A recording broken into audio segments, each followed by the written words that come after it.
Halo teman, Assalamualaikum warahmatullahi wabarakatuh. Kita lanjutkan lagi cerita yang berjudul Istri yang Diharamkan Ibuku.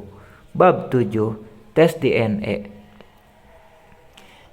Enggak mah, istriku yang sakit. Maksudku Azalia. Apa? Jadi kalian sudah menikah?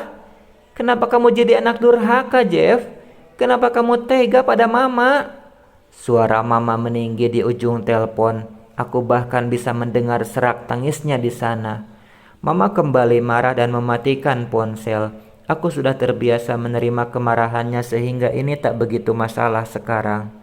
Ya, yang ada di kepalaku sekarang hanya Azalia yang sedang sakit, bukan apa yang diinginkan mama atas hubunganku dengan Azalia. Itu tak penting sekarang dibanding kondisinya yang mengedrop. Usai membeli obat dan menyerahkannya pada dokter, aku pun bisa menemui Azalia. Dia terpaksa harus mendapatkan infus karena kondisinya yang lemah. Kalau diinfus begini, kapan kita pulangnya? Mana udah mulai sore, keluh Azalia. Memang jika sore begini, biasanya tidak bisa memberi izin untuk pulang cepat kecuali atas izin dokter. Kamu tenang saja, aku sudah mengatakan pada dokter dan mendapat izin untuk pulang begitu cairan infusnya habis. Ucapku berusaha menenangkannya sembari menyuap makanan lembek ke mulutnya. Itu pun Azalia ogah-ogahan membuka mulut dan mengunyah. Kalau makannya males gini, kapan sembuhnya? Ucapku tak terima dengan sikap perempuan itu. Mau gak mau tetap di sini aja. Kan sudah diinfus, Mas. Ini kan ngasih energi, bantahnya. Aku menghela berat. Kuletakkan makanan itu ke nakas. Aku sendiri bahkan malas makan meski perutku sudah mulai lapar karena melihat tingkah Azalia yang kekanak-kanakan soal makan. Ya sudah, aku juga gak akan makan kalau kamu gak makan, ancamku.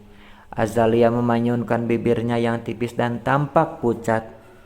Ya udah, sini aku habisin. Nah, gitu dong. Tapi suapin, ucapnya manja. Cih, melihat itu aku hanya tertawa. Entah meski dia menyulitkanku, aku tak bisa marah apalagi sampai membencinya. Oh ya Mas, kapan kita ke lab? Tanyanya lagi. Mama pasti sudah menunggu kita. Kenapa kamu memikirkan itu? Masih ada hari lain kok. Aku menyahut enteng seolah ini bukan masalah besar. Lalu kusuapkan lagi makanan ke mulutnya. Yang penting sekarang, kamu harus sembuh dulu. Kalau boleh jujur, aku tak siap jika ternyata yang dikatakan mama benar. Lebih dari itu, bagaimana jika mama punya rencana lain dengan memanipulasi hasil labnya? Bisa saja dia sudah menyiapkan sebelum aku datang ke Jakarta.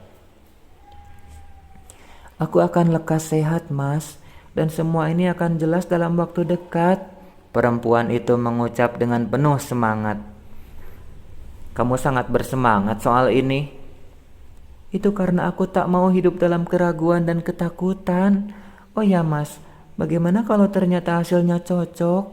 Apa maksudmu bicara begitu? Apa kamu lebih percaya pada mama timbang Mas sebagai suami kamu?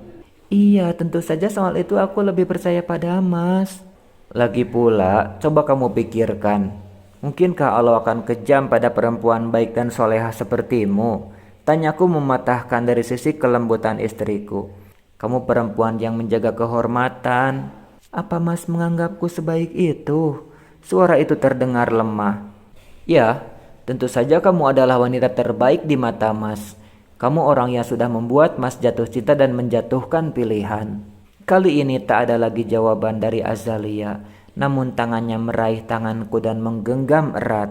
Di saat-saat seperti ini, sebagai lelaki aku merasa adalah pria paling beruntung di dunia, karena dicintai bidadari seperti Azalia. Jangan terlalu erat, nanti Mas hilap dan membopongmu ke hotel di sebelah. Azalia mendesis sambil menarik tangannya cepat. Dia menahan tawa karena candaku. Malam hari setelah infus habis dan suster melepas dari tangan Azalia, kami pun memutuskan keluar rumah sakit segera. Karena terlalu malam, kami mengurungkan niat ke lab dan menemui temanku yang bekerja di sana. Karena jika ke lab lain, aku khawatir akan disabotase mama lebih dahulu. Malam ini juga kami memutuskan tinggal dan menginap di hotel, mematikan ponsel karena tak mau ada gangguan dari mama. Sebab aku sendiri memilih menemui mama setelah kami mengetahui hasil tes DNA yang akan kami lakukan. Keesokan harinya, kami pun datang ke lab dan melakukan tes seperti yang kami rencanakan. Jantungku berdegup tak karuan. Aku sangat takut jika kutukan ini nyata. Kutukan mama bahwa aku tak bisa bersatu dengan Azalia. Akan lebih baik jika masalah besar terjadi, lalu kami bercerai, dan suatu saat kami bisa bertemu dan menikah lagi karena suatu sebab. Itu karena cintaku terlalu besar pada Azalia. Tapi jika hasilnya cocok dan ternyata kami saudara, apa yang harus kulakukan?